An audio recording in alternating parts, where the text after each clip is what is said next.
I am, golly, the wind is like ridiculously blowing. I don't know how well, you can't really see it because I have a jacket on. If it was just my shirt, you'd be able to see it fly, but it's so cold. The wind's blowing and it's so freaking cold. Oh my goodness. I'm recording this late because I just recently saw a video that NASA posted. Here, look at Bella's leash thing here. That's how hard the wind's blowing. See that? That's wild. Man. Yeah, that's how hard it's blowing. But, so, I mean, if you can even hear me over the wind, we'll be 100% clear. This is not my video. This is made by NASA. But I thought that it represented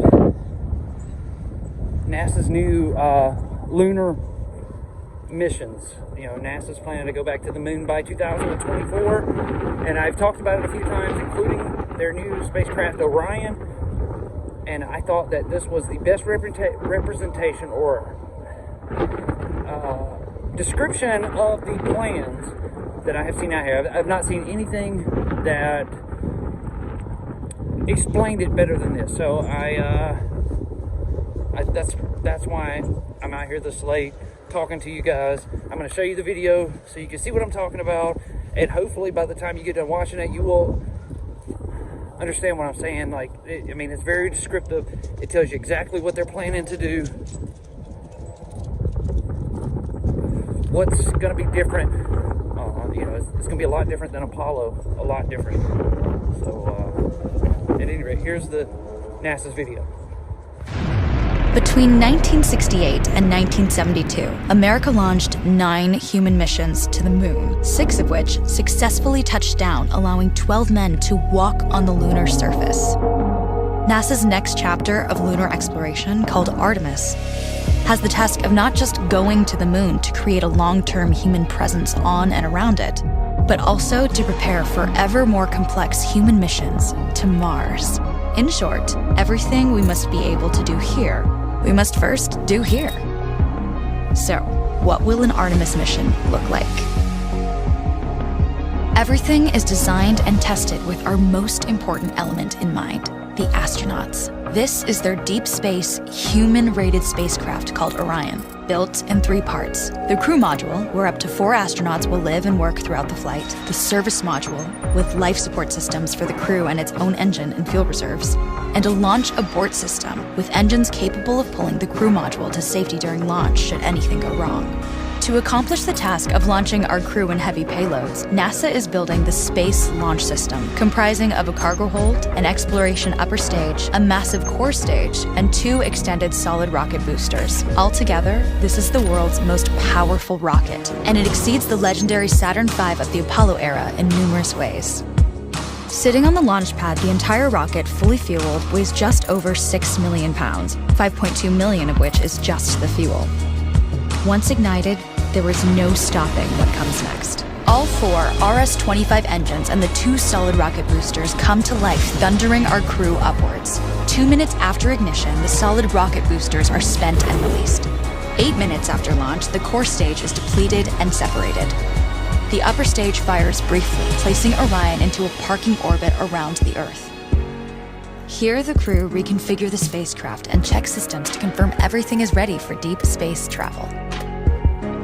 With a go from mission control, the crew reignite the exploration upper stage engines to leave Earth entirely. The exact timing of this maneuver is critical to reach a speed that can escape Earth's gravitational pull, but also put Orion on a course that will intersect the moon days later.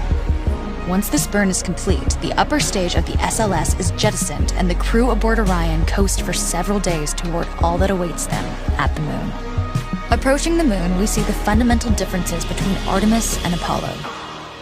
Instead of requiring Orion to serve as an expendable lunar command module or to carry a constrained lunar lander, the Artemis missions will take advantage of a different approach: pre-staging. Everything needed for lunar missions will be positioned in advance by commercial and international partners. This includes rovers, science experiments, and human-rated systems on the surface. But it also includes a dedicated lunar station in orbit around the moon called Gateway. Here at this station, we can pre-stage a robust lunar lander and establish a strong communications relay. Designed with open standards, the Gateway can be expanded as new missions and partnerships develop, allowing multiple human missions on the moon at the same time and enabling ongoing science to be conducted even between human missions.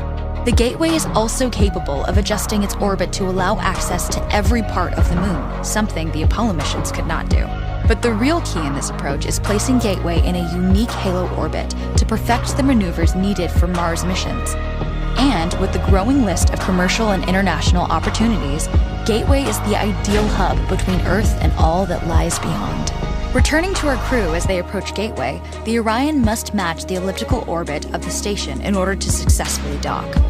Once on board, pre-selected crew members transfer to the lunar lander, while those assigned to Gateway remain on station. The lunar lander system itself is built for 3 unique steps: descending from the halo orbit of Gateway down to a low lunar orbit, descending from low lunar orbit to the surface, and once the lunar mission is complete, launching from the surface of the moon and ascending all the way back to the orbiting Gateway.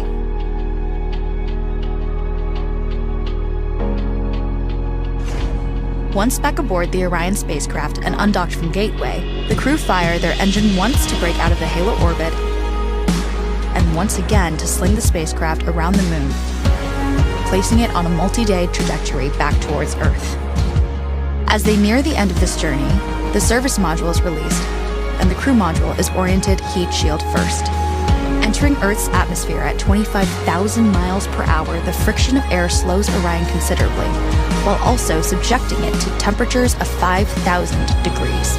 With the Orion now at just 300 miles per hour, a series of parachutes uniquely tested and produced for this moment deploy, decelerating the craft to just 20 miles per hour for splashdown. With each successful mission, Artemis ushers in the next wave of men and women to explore our moon and prove that together we are ready to go beyond.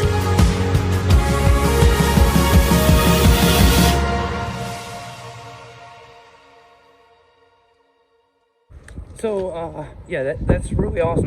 That's an awesome animation that they created, along with the description of Artemis that, you know, they're gonna have. I mean, it broke it all down into a 5-minute video, even as to talk about how they'll have kind of like a space station that circles the moon in a crazy elliptical orbit, and it explained it all. So hopefully now you have a better understanding of what NASA's Artemis program is, than the new lunar missions and this next phase of human spaceflight going back to the moon. All right, thank you all for watching. I hope you all have a great day. You learn something new every day. I'll see you all again in the next one.